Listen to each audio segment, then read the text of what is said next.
এবারে বিগ বসের একটা কন্টেস্ট্যান্ট তানিয়া মিত্তল। আমি জানি না আপনারা চিনবেন কিনা, বাট আমি যখনই ওর ভিডিও দেখি, রিলস দেখি, ওর সাথে আমি আমার রিলেটিভদের একটা কানেকশন খুঁজে পাই। ঠিক আছে? কোনো না কোনোভাবে আমি রিলেট করতে পারি যে এই মানুষগুলো এক্সিস্ট করে আমার লাইফে। যেমন তানিয়া হচ্ছে, সে বিগ বসে মানুষজনকে বলে বেড়ায় সে অমুক তমুক, তার ইয়ে আছে, ফ্যাক্টরি আছে, এই টাকার মালিক, তার পজিশন এরকম হাই, হ্যান ত্যান ব্লা ব্লা ব্লা। তো আমার এরকম কিছু রিলেটিভ আছে যারা হচ্ছে কিছু চাপাবাজি করে। অনেক সময় চাপাবাজি করার সময় এটা মাথায় রাখে না যে আমি যার সামনে করতেছি সে তো সবই জানে।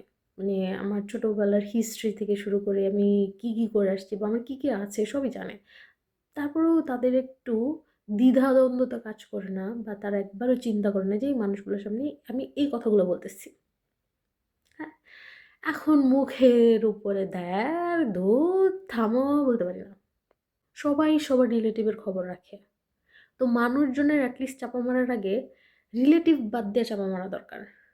ভাই আমরা জানি, নতুন করে জানাইতে হবে না, খুব ভালো করে জানি।